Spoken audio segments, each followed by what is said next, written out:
kabar kalian semua? Kembali lagi di channel YouTube Terapi Pikiran. Di video kali ini kita akan membahas beberapa tanda-tanda seseorang sedang mengalami depresi. Sebelum kita lanjut ke isi videonya, seperti biasa, siapkan tempat duduk ternyaman, ambil buku catatan kalian dan catatlah poin-poin penting yang akan saya sampaikan pada video ini. Semoga dapat bermanfaat dan menjadi motivasi untuk perkembangan mental dalam menjalani hidup kalian. Depresi adalah gangguan mental serius yang mempengaruhi perasaan, pikiran, dan perilaku seseorang. Berikut adalah beberapa tanda umum yang sering terjadi kepada seseorang yang sedang mengalami depresi. Tanda yang pertama yaitu perubahan suasana hati. Perubahan suasana hati yang mencakup perasaan sedih, hampa, atau mudah tersinggung merupakan salah satu tanda khas depresi. Seseorang yang mengalami depresi mungkin merasa terkucil, putus asa, atau tidak mampu merasakan kebahagiaan seperti sebelumnya. Hilangnya minat atau kegembiraan dalam aktivitas yang sebelumnya dinikmati juga sering muncul, sehingga individu cenderung mengisolasi diri dan menghindari interaksi sosial. Pergolakan emosional ini dapat mempengaruhi hubungan interpersonal dan kualitas hidup secara keseluruhan.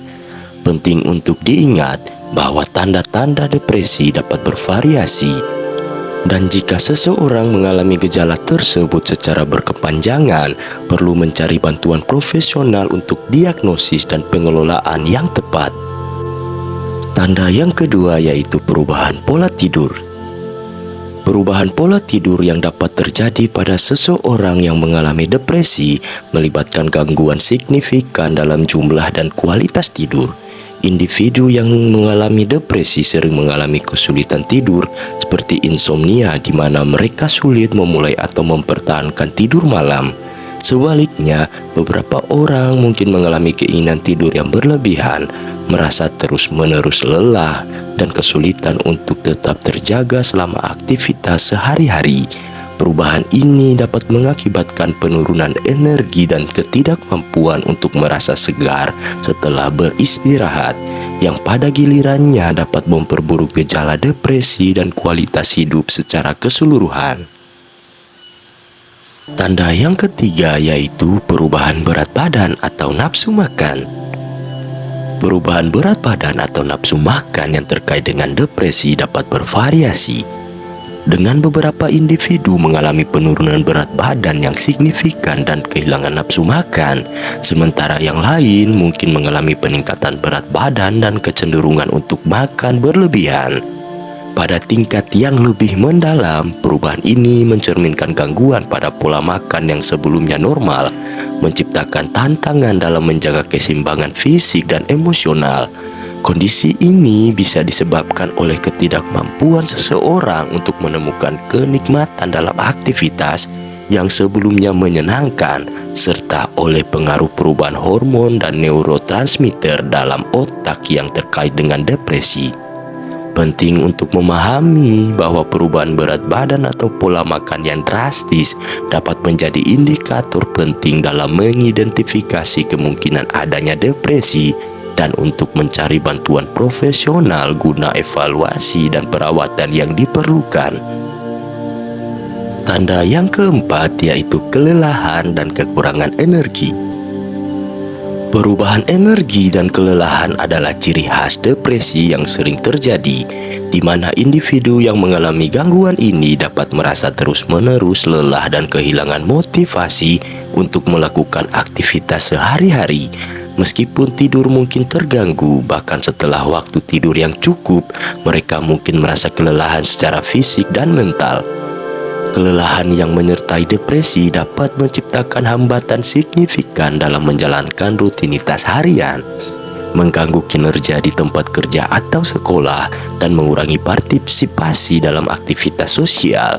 Perasaan kelelahan yang kronis dapat menjadi beban tambahan yang memperparah gejala depresi secara keseluruhan, menciptakan lingkaran sulit yang sulit untuk diatasi tanpa bantuan profesional. Tanda yang kelima yaitu gangguan konsentrasi.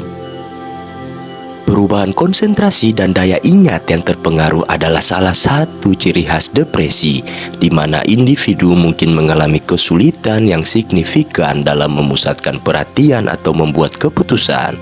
Gangguan kognitif ini bisa mencakup pikiran yang terasa kabur, kesulitan mengingat informasi, dan keterbatasan dalam pemrosesan mental. Seringkali penderita depresi akan merasa terhambat dalam menjalani aktivitas sehari-hari karena kendala kognitif ini, yang dapat mempengaruhi produktivitas mereka di sekolah, pekerjaan, atau dalam tugas-tugas sehari-hari. Kondisi ini dapat menjadi sangat menantang dan mengganggu kualitas hidup, mendorong pentingnya intervensi dan dukungan profesional untuk membantu mengatasi gejala-gejala ini dan memulai perjalanan pemulihan. Tanda yang keenam yaitu perasaan putus asa atau tidak berarti. Poin nomor 6 mengacu pada perasaan putus asa atau tidak berarti yang seringkali menyertai depresi.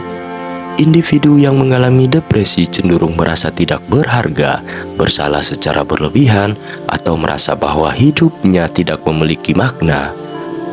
Perasaan ini bisa sangat mengganggu, bahkan mendorong pikiran mengenai kematian atau bunuh diri. Rasa rendah diri yang berlebihan dapat mempengaruhi berbagai aspek kehidupan sehari-hari, termasuk hubungan sosial, pekerjaan, dan kesejahteraan secara keseluruhan. Penting untuk menyadari bahwa perasaan seperti ini merupakan bagian dari gangguan depresi, dan mendapatkan dukungan dan perawatan profesional dapat membantu individu untuk mengatasi dan mengelola perasaan ini. Tanda yang ketujuh yaitu perubahan fisik.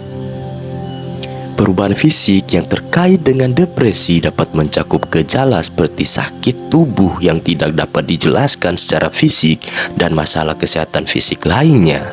Orang yang mengalami depresi seringkali melaporkan rasa sakit tubuh umum seperti sakit kepala, nyeri otot, atau ketegangan pada bagian tubuh tertentu, meskipun tidak ada penyebab medis yang jelas. Selain itu, gangguan pencernaan dan masalah tidur juga dapat dianggap sebagai perubahan fisik yang terkait dengan kondisi ini.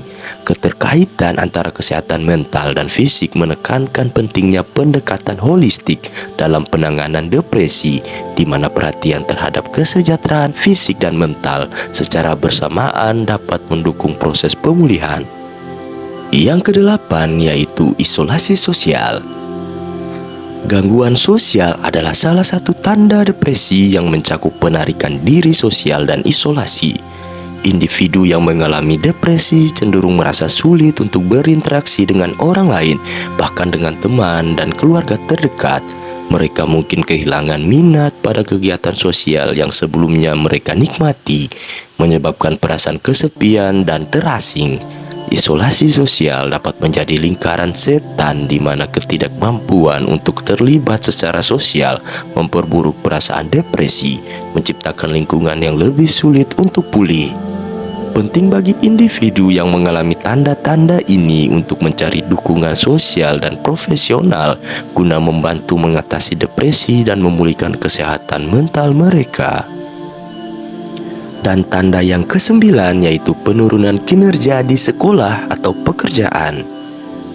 Poin nomor 9 mengacu pada penurunan kinerja di sekolah atau tempat kerja sebagai salah satu tanda depresi. Seseorang yang mengalami depresi mungkin mengalami kesulitan untuk memenuhi tugas sehari-hari, baik dalam lingkungan pendidikan maupun pekerjaan. Ini bisa tercermin dalam penurunan kualitas pekerjaan, absensi, atau bahkan ketidakmampuan untuk menyelesaikan tugas-tugas rutin. Gangguan konsentrasi, kelelahan, dan perasaan putus asa yang sering terkait dengan depresi dapat menyebabkan penurunan produktivitas dan prestasi. Penting untuk mendukung individu yang mengalami perubahan kinerja ini dan memberikan dukungan serta bantuan profesional untuk membantu mengatasi tantangan yang dihadapi. Itu tadi adalah sedikit penjelasan tentang tanda-tanda seseorang sedang mengalami depresi. Jika Anda atau seseorang yang Anda kenal mengalami beberapa tanda tersebut secara terus-menerus selama 2 minggu atau lebih, sangat penting untuk mencari bantuan profesional. konsultasi dengan dokter, psikolog, atau psikiater dapat membantu dalam mendiagnosis dan merencanakan pengobatan yang sesuai. Terima kasih karena telah menonton video ini sampai habis. Jangan lupa like, komen, dan subscribe. Dan jangan lupa juga nyalakan bel notifikasinya agar kalian tidak ketinggalan video bermanfaat selanjutnya.